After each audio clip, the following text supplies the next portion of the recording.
Hi, this is Joe again with another review. For the sake of this video, I'm going to be discussing one of the Law and Order spin-off shows, which is Law and Order Criminal Intent. This is the third series in the Law and Order franchise.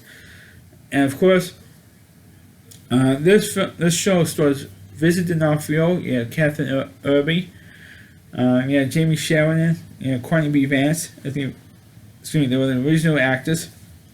And then later on, I think during the fourth or fifth season, they actually had a split of the series. We're going to get into further details later. And they had Mike Logan back on, Chris North. They brought him back. They had also had Julianne Nicholson on the show for a while. You also had Mary Elizabeth Mastrantonio, one of the captains. And you had Eric Bogesman. You had J.O. Sanders at the end of the series, and you had I forgot the other woman's name that was on it. It wasn't Callie Thorne, I don't think. I think it's somebody else. Was on the show teaming up with Mike Logan's character for a while. Now, of course, this show was really based on Vincent D'Onofrio's character. He's supposed to be, the way the series was hyped, Vincent D'Onofrio was, and she also mentioned the fact that the show lasted 10 years on NBC. You should bring that point out. When the show was hyped, Vincent D'Onofrio was hyped as a modern day Sherlock Holmes. And the way that he would figure out crimes, he would reenact it, and the way he would interrogate, and the interrogation scenes in these episodes I felt way too long. But the way he would interrogate, he would go like this. He would turn his head side to side and look at and try to match eye level to the person he was interrogating. He would do all that stuff. And some of the episodes was based on an actual crime. Like the other two series, Law and Order series came up before that, the original Law and Order and Special Victims Unit.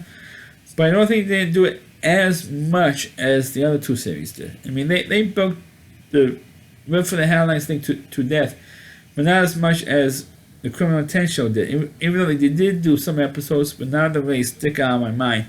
So that's why I'm not really talking about it so much. But one thing that they did do is, like I mentioned earlier, that the Vincent D'Onofrio's character was supposed to be like Sherlock Holmes. So they have to have a character or a villain to match Vincent D'Onofrio. And she brought in Olivia Diabo, who was fresh off the Wonder Years series, or the original Wonder Years series, as the villain, as the constant villain to Vincent D'Onofrio's character. And she would come on the show every once in a while, until eventually, when her character was killed off by the guy who played Lionel Luthor in Smallville. Spoiler.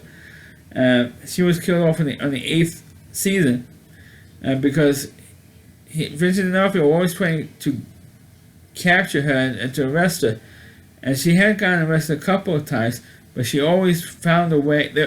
She always found a way to get out of going to jail. So Vincent D'Onofrio was getting more and more ticked off every time that he arrests her for something, for murder.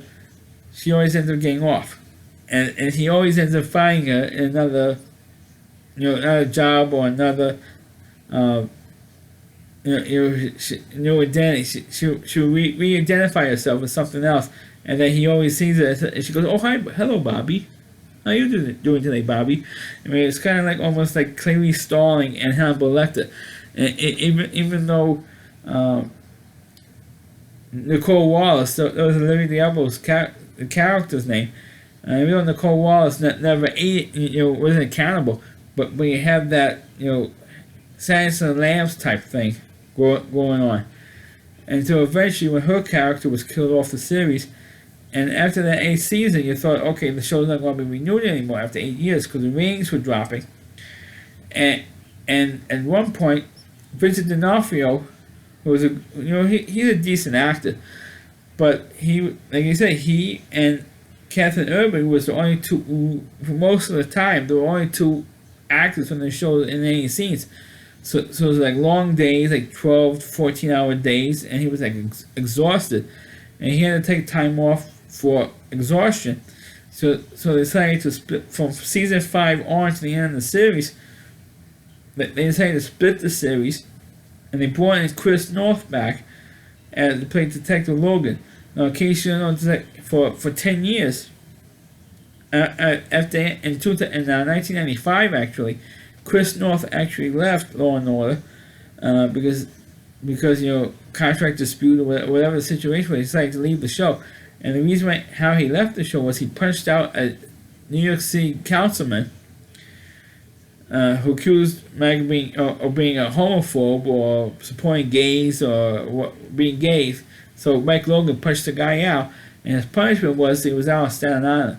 So for 10 years, from 1995 to 2005, he was out on Staten Island, and then they had a 2-hour TV movie with Mike Logan in it, and with all the other actors from the original Law and Order show were in this TV movie.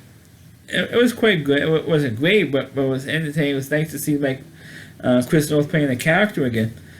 And the ratings did well enough that they brought Mike Logan back onto the Criminal Intent show. And so for a couple of years, from season 5 to season 8, he was on the Criminal Intent show. And at the end of season 8, he left the show for good. I think he decided to retire, to retire the character, and Mike Logan retired from the police force, put his papers in, and that was it, pretty much. And for some reason, they don't replay that episode of season the second episode of season 8. They don't repeat that on television for some reason. But he came back and he did fine. He left the show because he was used to showing half the show. Ramirez on the original Law and Order, they only filmed like 50% of the show, and the other 50% was the prosecutors. Prosecuting the case, and they might come back and do 1 or 2 scenes testifying in the trial, and then that's it. You're gonna spend the rest of the second half of the show doing scenes for the said episode. For the Criminal Intent, you're there for the entire 1-hour show, so he wasn't quite used to it. And then he finally finished doing his stuff, and then the other half of the series episodes of season 5 all the way up to season 10, Vincent D'Onofrio and Catherine Irby was doing the other half of the episodes. So that was like every other week. Most of the time, it's every other week. When you have one episode when you have Chris North's character, and the other episode you had, and the next week's episode, you had Vincent D'Onofrio. You have Gordon and Eames in one episode, and you had Logan and his partner in the next episode, and they rotate. And there was a couple of times when you have 2 episodes back to back with Mike Logan, and sometimes you had Gordon and Eames in back to back episodes. I mean, that happened a few times, but most of the time it was like every other episode. So it's kind of throws you off because of that. But then after when the original character Jamie Sheridan, he left the show, so you had Eric Bogosian, I believe that's his name. He was on the show. He gets killed off at the beginning of season 9, I think it was, or season 8. He gets killed off, so you have a different character on. Yeah, Mary Elizabeth Mastrantonio, she comes in there. She does a great job, and you had 2 captains for the 2 whoever was on there. I should mention that after Mike Logan left, and Chris North left the Law and Order a second time, they brought in I forgot the guy from Independent, Jeff Goldblum. They brought in Jeff Goldblum, and he was there for the last 3 years of the show. And I thought he did a good job as on Law and Order. And then they did that bit for a while, and then for the last 2 years, which was considered seasons 9 and season 10. All season 9 was Jeff Goldblum's character, and season 10 was, Gordon and Eames, and originally D'Onofrio looks like he was going to be fired from the show, but he can't. For some stupid reason, they brought him back, and it's weird that he stayed on the show pretty much the whole 10 years. Even though half the time from season 5 on, he did like half the episodes, like I mentioned already. But I thought that the Criminal Intent show was not. I mean, I watched it. I don't think the show was as good as the other series were, the 2 previous series were. But I think it holds a cold standing now, but because it was good, it was a different show. Maybe not as good. It feels victim to like the Step Brothers, because it was the third show, third Law and Order series, and I guess at that point people were getting tired of the Law and Order business. Thankfully now, I just did a review of the original show coming back, and maybe now people will take interest in the Criminal Intent show. It's not as bad as it is, but I think it could have been a little bit better show, because it's not because the Criminal Intent show was not as riveting as the other shows. The only time it was riveting is when you had the Nicole Wallace character on the show. That's when those episodes were good. The other episodes in between were not quite as good, and it falls, to me, it kind of falls flat. So that's my review of the show Law and Order Criminal Intent. Please click on the video, please rate it. Please subscribe to my channel. Please forward this video to your Facebook pages. You can check out all my reviews and on my YouTube channel at rowdyc.com, so WDY, and C.com is the homepage. You want to review Chris Lee Moore, and please check out all of his videos on his website. Thanks for watching. Catch you next time.